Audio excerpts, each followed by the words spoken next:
नुसल्ली व नुसल्लिमु अला रसूलिल करीम अम्मा बाद फ़ाऊज़ु बिल्लाहि मिनश शैतानिर रजीम बिस्मिल्लाहिर रहमानिर रहीम। नाज़रीन, आज आपके सामने इंतहाई अहम मसला ज़िक्र करना है। हमारे अक्सर भाइयों को नमाज का सही माने में इल्म नहीं है, जिसकी वजह से वो बहुत सारी गलतियां कर बैठते हैं और नमाज के सवाब से महरूम हो जाते हैं। और बाज़ औक़ात हमारे दोस्तों को इल्म भी नहीं होता नमाज के मुतल्लिक़। नाज़रीन, कुरान पाक में अल्लाह पाक ने इरशाद फरमाया है कि जब भी किसी शख्स को कोई मसला दरपेश हो तो उसे चाहिए कि वो अहले इल्म से पूछ लिया करे, जिन्हें अल्लाह पाक ने इल्म से नवाजा है, दीन के इल्म से नवाजा है, उनसे पूछ लेना चाहिए। यहाँ ये बात भी आपके जहन में रखूँ, आज हर शख्स ये समझता है कि जिससे भी मैं बात पूछ लूँ तो ठीक है, हालांकि ऐसा नहीं है। नाज़रीन, जिस शोबे में जो माहिर हो उसी शोबे में उससे पूछना चाहिए। अब इसी तरह डॉक्टर है, अब एमबीबीएस डॉक्टर है, वो अपने शोबे में माहिर है, तो डॉक्टर से डॉक्टर के मरीज के मुतालिक पूछना है कि डॉक्टर ये मरीज है, उसका इलाज क्या है।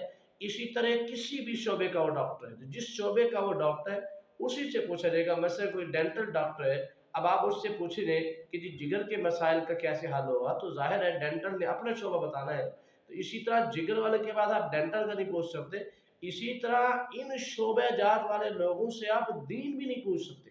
दीन आप सिर्फ उन लोगों से पूछें जिन्हें दीन का इल्म है, जो दीन का इल्म और फहम रखते हैं, जिन्हें दीन की फरासत है, जो शरीयत मुतहरा को समझते हैं, दीन की रूह को समझते हैं, उन लोगों से पूछना चाहिए।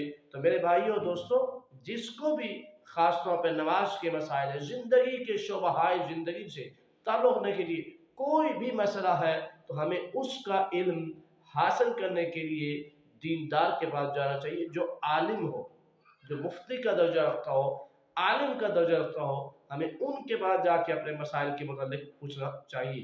तो नाज़रीन, आज की इस वीडियो में मैंने आपके सामने जो जिक्र करना है वो ये है कि अगर कोई शख्स मगरिब की 2 रकातें इमाम के साथ नहीं पढ़ सका तो उसकी नमाज पढ़ने का तरीका क्या है। यानी इसका आसान अंदाज में आपको समझाऊं कि एक आदमी मस्जिद में आया, इमाम साहब अत्तहियात में बैठे थे और ये आकर इमाम के साथ शामिल हो गया।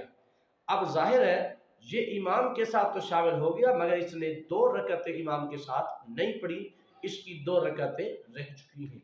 अब इमाम साहब तीसरी रकत के लिए खड़े होंगे तो ये इमाम के साथ तीसरी रकत के लिए खड़ा हो जाएगा।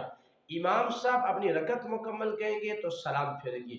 अब सलाम फेरने के बाद ये शख्स इसने 1 रकत इमाम के साथ पढ़ी है। लेकिन नाज़रीन, ये बात आपके ज़हन में रहे, जब ये इमाम के साथ शामिल हो गया अब इमाम की इत्तिबा उसके लिए लाजिम हो गई। तो इसी तरह नाज़रीन, अब ये शख्स खड़ा होकर जो है 2 रकतें अपनी मुकम्मल करेगा। अब पहली रकत मुकम्मल करेगा, उसका तरीका ये है कि वो अलहम्द पढ़ेगा और सूरत पढ़ेगा, और सूरत पढ़ने के बाद फिर इसी तरह रुकू में जाएगा, फिर वो सजदा करेगा और सजदा करने के बाद ये बैठ जाएगा। क्योंकि 1 रकत इसने इमाम के साथ पढ़ी है, 1 रकत इसने अलहदा पढ़ी है, अब 2 रकातें हैं, तो इसके लिए अत्तहियात बैठना वाजिब है। अगर ये नहीं बैठेगा तो इसकी नमाज नहीं होगी और नमाज इसकी वाजिबन इआदा होगी अगर सजदा साहब न कर सका। इस तरह नाज़रीन, अब ये शख्स इमाम के अलावा इसने अकेले 1 रकत पढ़ी है तो इसकी 2 रकतें हो गई हैं। अब ये अत्तहियात बैठेगा और ये तशहुद पढ़ने के बाद फिर ये खड़ा हो जाएगा। अब इसने 1 रकत और पढ़नी है। अब वो रकत इसने इस अंदाज में पढ़नी है कि पहले अलहम्द पढ़ेगा, फिर ये सूरत पढ़ेगा, सूरत पढ़ने के बाद फिर ये रुकू में इस तरह जाके और अपनी नमाज को मुकम्मल करेगा, फिर अत्तहियात में बैठेगा। तो ये तरीका है ऐसा शख्स जिसकी 2 रकतें रह चुकी हैं मगरिब की, तो वो इमाम के साथ ऐसे अदा करेगा। हमारे कई दोस्तों को इसका इल्म नहीं होता, लिहाजा मैं नाज़रीन से ये दरख्वास्त करूँगा कि इस वीडियो को अपने अहबाब तक शेयर करें ताकि लोगों को दीन की बुनियादी रूह का भी इल्म हो और ख़ास तौर पे नमाज के मसाइल का इल्म हो। कहीं कमी कोताही होती है तो उनसे उनको इल्म हो जाए कि हमसे ये कमी कोताही आइंदा ना हो। अल्लाह पाक हमें दीन मतीन का फ़हम अता फरमाए और उलमाए दीन से अपनी दीन